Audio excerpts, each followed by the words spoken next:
दोस्तों, इराक में हुआ अल्लाह की कुदरत का एक अजीबो-गरीब करिश्मा।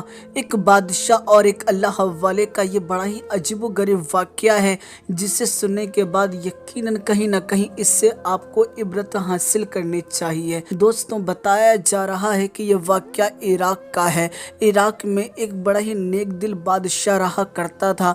वो प्रजा का बहुत ज़्यादा ख्याल रखा करता था। लेकिन एक दिन की बात है कि वो रात में सो रहा था।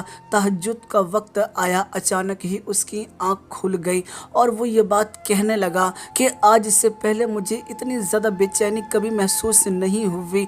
मैंने एक अजीबो-गरीब ख्वाब देखा है। मुझे ऐसा लगता है कि शायद प्रजा का कोई ऐसा शख्स है जो कि बहुत ज़्यादा परेशान है।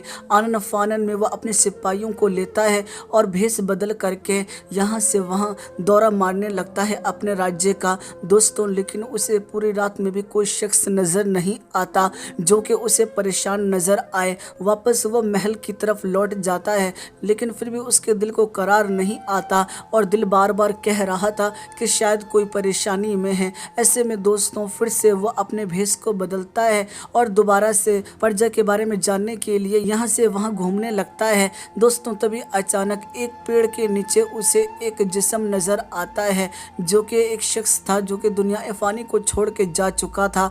ऐसे वक्त में लोग उसको देख तो रहे थे, लेकिन कोई भी उसको उठाना नहीं चाहता था, कोई भी उसकी मदद नहीं कर रहा था। ना ही कोई उसे गुस्ल देना चाहता था और ना ही कोई उसके जनाजे की नमाज़ पढ़ना चाहता था, और जो आता उसकी तरफ थूक कर ही जाता था। ऐसे में ये जो बादशाह था वो बड़ा हैरान और परेशान था और वो जाकर लोगों से कहने लगा, ए लोगों, तुम इसको क्यों नहीं उठाते? दोस्तों, लोग जो थे वो बादशाह को पहचान न सके, क्योंकि बादशाह ने अपनी सूरत को तब्दील कर रखा था। तो लोग कहने लगे कि ये बहुत बड़ा जानी है, बहुत बड़ा शराबी है। अगर इसकी जनाजे की नमाज पढ़ेंगे, अगर हमने इसका साथ दिया तो यकीनन हम भी जहन्नुम में चले जाएंगे, इसीलिए हम इससे दूरी बनाए हुए हैं। दोस्तों, ये बात सुनने के बाद बादशाह जो था वो ये बात कहने लगा, क्या ये रसूल पाक सल्लल्लाहु ताला अलैहि वसल्लम का उम्मती नहीं है?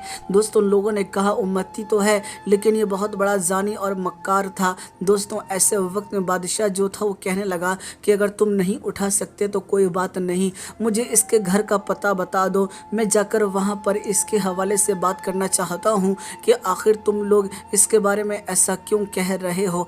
दोस्तों, आपको बता दूं, बादशाह उसी शख्स जो कि दुनिया फ़ानी के छोड़ के जा चुका था, उसी शख्स के घर पहुँचा और वहाँ जाकर उसकी बीवी से मुलाकात की और बताया कि फला जगह पर तुम्हारा शौहर जो है वो इंतकाल कर चुका है। लोग उसको उठाना भी नहीं चाहते, यहाँ तक कि लोग उसकी तरफ थूक के जा रहे हैं, लोग उसे जानी और शराबी बता रहे हैं। आखिर ऐसा क्या हुआ था जिसकी वजह से लोग आज उसको इतना बुरा कह रहे हैं? ऐसे में वो जो औरत थी वो ये बात कहने लगी कि लोग जो कह रहे हैं वो सरासर गलत कह रहे हैं। मेरे शौहर तो बड़े नेक थे, मेरे शौहर तो बड़े परहेजगार थे, न कभी वो किसी गैर मुहर्रम औरत के पास गए और न ही कभी उन्होंने जिना किया और न ही शराब पिया। ऐसे में बादशाह जो था वो बड़ा हैरान और परेशान हो गया कि भला अगर ऐसी बातें हैं तो फिर लोग इसके बारे में ऐसी बातें क्यों कर रहे हैं।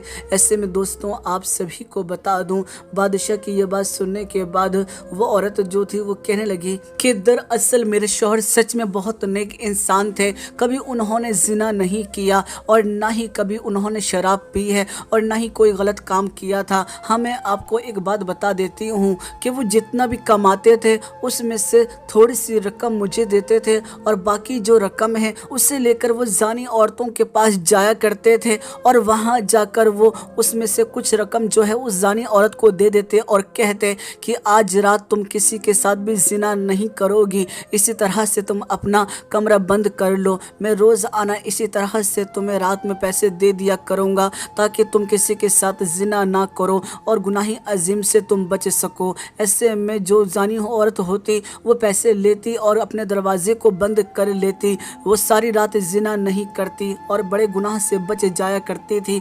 इसी तरह से मेरे शौहर जो हैं वो शराब के अड्डे पर जाया करते थे और वहाँ से ढेर सारी शराब को ख़रीद लेते और उसे छुप छुपा कर एक जगह पर नाली में बहा दिया करते थे। लोगों ने अक्सर उनको जानी औरतों के पास जाते हुए देखा, शराब के अड्डे पर जाते हुए देखा, इसीलिए लोग उनको बुरा भला कहते हैं। इसीलिए मैं उनसे कहा करती थी कि दुनिया دنیا والے آپ کو نہیں دیکھتے کہ آپ کیا کرتے ہیں، ایسے میں لوگ آپ کے جنازے کی نماز تک نہیں پڑھائیں گے، آپ کو غسل تک نہیں دیں گے، لیکن وہ ہمیشہ کہتے تھے کہ جس وقت میری موت واقع ہوگی اس وقت شہر کا جو بادشاہ ہوگا وہ میرے جنازے میں شامل ہوگا، بڑے بڑے عالم جو ہیں وہ میرے جنازے کی نماز کو پڑھیں گے۔ میرے پیارے دوستوں، یہ بات سننے کے بعد بادشاہ جو تھا وہ سمجھ گیا کہ یقیناً جو اس نے کہا تھا وہ بالکل سچ ثابت ہوا، اور میں کوئی عام شخص نہیں، میں یقیناً بادشاہ ہوں۔ اور ایسے وقت میں اسی بادشاہ نے بڑے بڑے علماء کرام کو بلایا تاکہ اس بندے کی جنازے کی نماز کو وہ پڑھ سکے، اور پورا شہر جو تھا اس شخص کی جنازے کی نماز کو آج پڑھ رہا تھا۔ جو بات اس نے کہی تھی وہ بات بالکل اب سچ ثابت ہو چکی تھی۔ دوستوں، اس کے بعد بادشاہ جو تھا پھر سے اگلی رات سویا تو اس نے خواب میں دیکھا کہ جس شخص کی اس نے جنازے کی نماز پڑھائی تھی وہ جنت میں یہاں سے وہاں گھوم رہا ہے۔ تو دوستوں، ایسے بھی نیک بندے ہوا کرتے ہیں۔ یہ واقعہ سچا ہے یا جھوٹا ہے میں تصدیق تو نہیں کرتا، لیکن یہ واقعہ بڑا ہی مشہور تھا تو مجھے لگا کہ آپ کو سنانا چاہیے، اس سے آپ کو عبرت حاصل کرنی چاہیے۔ جی ہاں، اگر آپ برے کاموں سے بچیں گے تو اللہ تعالیٰ بھی یقیناً آپ کو بڑی عزتوں سے نوازے گا۔ دوستوں، اگر آپ کو ہماری یہ ویڈیو پسند آئی ہے نا تو ویڈیو کو لائک کر کے اس ویڈیو کو زیادہ سے زیادہ شیئر کر دیجیے گا، اور اگر اب تک آپ نے ہمارے چینل کو سبسکرائب نہیں کیا نا تو چینل کو ضرور سبسکرائب کر لیجیے گا۔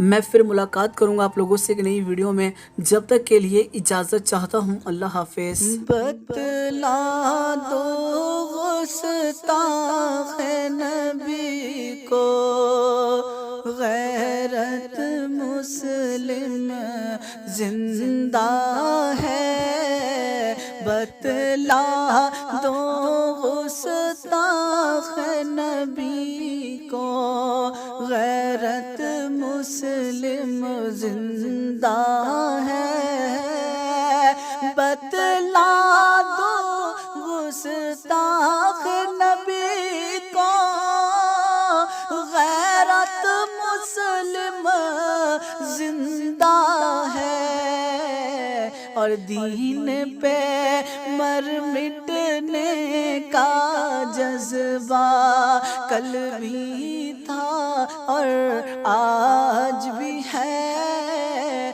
دین پہ مر مٹنے کا جذبہ کل بھی تھا اور آج بھی ہے، میرے نبی سے میرا رشتہ کل بھی تھا اور آج بھی ہے، میرے نبی سے میرا رشتہ کل بھی تھا اور آج بھی ہے، دین پہ مر مٹنے کا جذبہ کل بھی تھا اور آج